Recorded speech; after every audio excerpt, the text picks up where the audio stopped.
तो देखिए ये है आपका एग्रीकल्चरल ज्योग्राफी का पार्ट 4 जिसमें हम लोग क्या पढ़ेंगे टेक्निक्स ऑफ एग्रीकल्चरल रीजनलाइजेशन। ठीक है, कि यानी क्या क्या टेक्निक्स यूज होती हैं एग्रीकल्चरल रीजनलाइजेशन के लिए।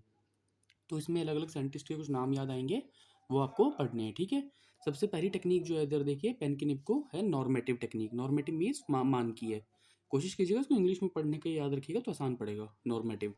तो इसमें वॉन थ्यूनेन का नाम आता है। It means that won Thünen ने कौन सी टेक्निक यूज की थी? नॉर्मेटिव। ठीक है, वॉन थ्यूनेन ने 1826 में अपने अनुभवों के आधार पर, मीन्स जो उनके अनुभव थे, जो उन्होंने एक माइंडसेट बनाया था अपना, के आधार पर के आधार पर कृषि अवस्थिति की सिद्धांत दिया। यह विधि पूर्व में सब्जेक्टिव थी क्योंकि यह पूर्व निश्चित तथा सीमित दशाओं पर आधारित थी। कहने का मतलब क्या है कि नॉर्मेटिव थ्योरी वॉन थ्यूनेन ने यूज की थी और ये थ्योरी जो है, ठीक है, सब्जेक्टिव मतलब क्या होता है कि दो चीजें होती हैं, एक होता है सब्जेक्टिव, एक होता है ऑब्जेक्टिव। सब्जेक्टिव मीन्स होता है कि हर एक इंसान को लेना और उसके थॉट्स पर काम करना। ऑब्जेक्टिव मीन्स होता है कि यूनिवर्सली वो चीज़ एक ही रहेगी। जैसे मैं आपको बताता हूँ कि ऑब्जेक्टिव क्या है कि हाँ, हर एक इंसान के इमोशंस अलग अलग होते हैं, ये हो गया आपका सब्जेक्टिव वाली बात। लेकिन जब हम इसी चीज़ में ऑब्जेक्टिव कहें तो क्या कहेंगे? हाँ, सभी इंसान जीते हैं और सभी इंसान मरते हैं। ठीक है, ये हो गया ऑब्जेक्टिविटी, कि हाँ ये चीज़ यूनिवर्सली सच है। लेकिन हम इमोशंस की बात करें, थॉट्स की बात करें तो ये सब्जेक्टिव बात हो जाती है। तो क्या कहा जा रहा है कि नॉर्मेटिव टेक्निक किसने यूज़ की थी? वॉन थ्यूरियन ने। सब्जेक्टिव मेथड यूज़ किया था इन्होंने इसके साथ साथ। ठीक है, मेथड जो था इनका सब्जेक्टिव था। और लिखा है ना पूर्व निश्चित और सीमित दशाओं। यह डिस्क्रिप्टिव और डिडक्टिव विधि भी थी। डिस्क्रिप्टिव मीन्स क्या होता है? इन्होंने देखो कितना बड़ी थ्योरी दी, इसलिए इसको डिस्क्रिप्टिव कहा जाता है। ठीक है, और डिडक्टिव थ्योरी का मतलब ये होता है कि एक तरीके से इन्होंने क्या करा, एक थ्योरी दे दी और उसके आधार पर फिर सभी चीज़ों को बताते चले गए। मीन्स एक बड़े सर्कल में से छोटे छोटे पॉइंट्स बताते चले गए। ये होती है आपकी डिडक्टिव थ्योरी। आपको मैं इसको थोड़ा और बता देता हूँ, ये आपके ना रिसर्च के पेपर 1 में भी काम आएगा कि इंडक्टिव मेथड और डिडक्टिव मेथड क्या होता है। तो देखिए क्या होता है, जैसे आपका इंडक्टिव मेथड है और डिडक्टिव मेथड है। इंडक्टिव मेथड में क्या होता है, आप एस से जी की ओर तरफ जाते हैं। ठीक है, एस से जी का मतलब क्या है, आप स्पेसिफिक से जनरल की तरफ जाते हैं। जैसे कि मान के चलिए कि आपने ये देखा है कि हाँ, आपने एक स्पेसिफिकली हर चीज़ पर रिसर्च की है। फॉर एग्जांपल आपने 10 सैंपल्स लिए आदमियों के। ठीक है, उस पर आपने रिसर्च किया कि हाँ, पहले वाला भी एक टाइम बाद मर जाएगा, एज कंप्लीट होने पर दूसरा भी मर जाएगा, तीसरा भी मर जाएगा, चौथा भी मर जाएगा। और अगर जो हम जीवाणुओं को देखें, जो जीव है पृथ्वी पर, उसमें पहला जीव भी है, जितने भी तरह के जीव हैं वो सब मर जाएंगे। तो आपने स्पेसिफिकली आदमियों पर भी, जानवरों पर भी रिसर्च करके क्या कंक्लूजन निकाला? जनरल कंक्लूजन क्या निकाला आपने? स्पेसिफिकली रिसर्च करने के बाद जनरल कंक्लूजन क्या निकाला कि एक टाइम बाद हर चीज़ मर जाएगी। ठीक है, तो ये वाला मेथड होता है आपका इंडक्टिव मेथड।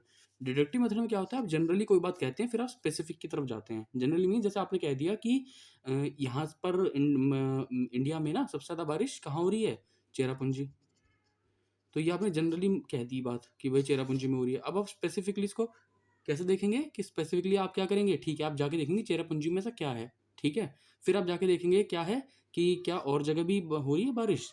स्पेसिफिकली नहीं, और जगह तो नहीं हो रही। आपने क्या देखा कि नहीं, चेरापूंजी में क्लाउड्स ऐसे इतनी जल्दी बन जाते हैं, ह्यूमिडिटी बहुत ज़्यादा है, इसीलिए स्पेसिफिकली चेरापूंजी में ही बारिश हो रही है। ठीक है, तो आपने जनरली एक बात कह दी, फिर आपने स्पेसिफिकली उसको टेस्ट किया।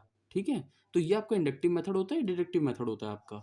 अंतर क्या है? इंडक्टिव में स्पेशल से जनरल की तरफ और डिडक्टिव में जनरल से स्पेसिफिक की तरफ जाते हैं। तो जो अभी अभी हमने क्या पढ़ा कि ये जो आपके थे कौन, वॉन थ्यूनेन, ये इन्होंने क्या किया? डिस्क्रिप्टिव मेथड, डिडक्टिव मेथड, ठीक है, और नॉर्मेटिव मेथड यूज की थी। ठीक है, सब्जेक्टिव क्या होता है मैंने आपको बता दिया। क्लियर? अब इस मेथड का और भी किसी साइंटिस्ट ने यूज किया था, तो वो क्या नाम है? हुबर। हुबर।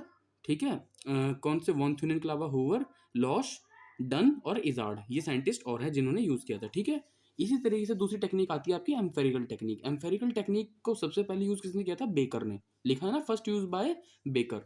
अनुभवनात्मक तकनीक का प्रयोग सर्वप्रथम बेकर ने फसल वितरण की व्याख्या करने में किया। और बुकनान बेकर द्वारा यूएसए की मक्का पेटी का वर्णन प्रादेशिक भूगोल का अनुपम योगदान है। तो बेकर का सबसे बड़ा क्या योगदान है कि उन्होंने यूनाइटेड स्टेट्स ऑफ अमेरिका की जो मक्का पेटी है, ठीक है, उस पर रिसर्च किया था। ठीक है, बुकना किसने? बेकर ने। और कौन सी टेक्निक यूज की थी? कौन सी टेक्निक यूज की थी? एम्पेरिकल टेक्निक यूज की थी। ठीक है, अब आती है आपकी single element technique. Single element technique क्या होती है? इसको हम कमोडिटी अप्रोच टेक्निक भी कहते हैं। ठीक है, ये एक सब्जेक्टिव विधि है। ठीक है, इसका यूज किसने किया था?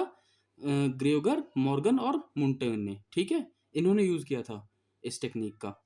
और एजलन ब्रेथ ने यूएसए की प्रमुख फसलें और पशुओं के वितरण के मानचित्र बनाए इस तकनीक से तथा विश्व के माप पर एग्रीकल्चर जोन्स को अंकित किया। किसने? ये याद रखिएगा, एंजिल ब्रेश्त ने यूएसए के, ठीक है, इस टेक्निक का यूज करके क्या करा?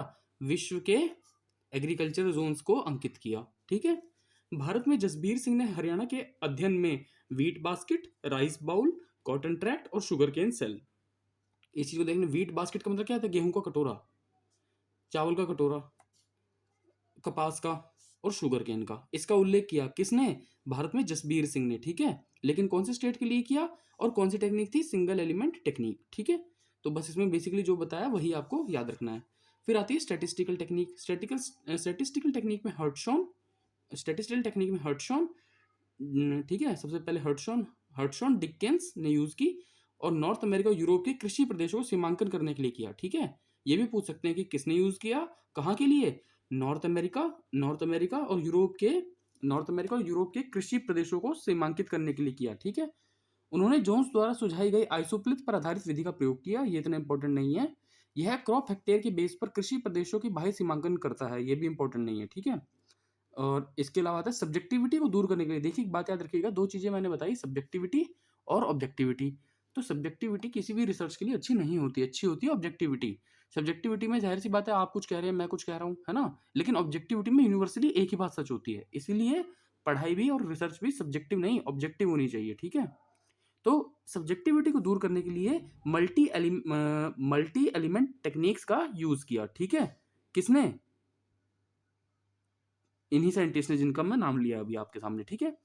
जिसमें शस्य तथा पशु संयोजन, क्रॉप लाइव स्टॉक कॉम्बिनेशन और एग्रीकल्चर एंटरप्राइजेस कॉम्बिनेशन शामिल है। यानी इन्होंने किस किस को लिया था? क्रॉप्स को, लाइव स्टॉक को और एग्रीकल्चरल एंटरप्राइजेस को।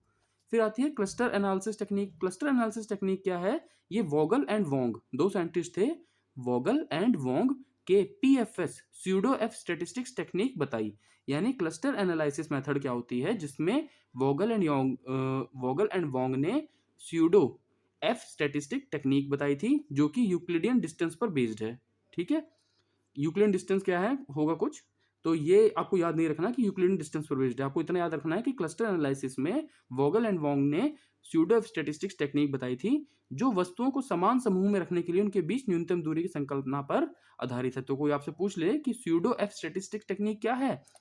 ये क्लस्टर एनालिसिस पर बेस्ड है, जो कि एग्रीकल्चर रीजनलाइजेशन में यूज होती है। वोगल एंड वोंग ने दी थी, जिसमें वस्तुओं के समान समूह में रखने के लिए उनके बीच न्यूनतम दूरी पर आधारित है। यानी समान समूह होंगे वस्तुओं के, ठीक है, और उनके बीच कितना डिस्टेंस होगा। ठीक है।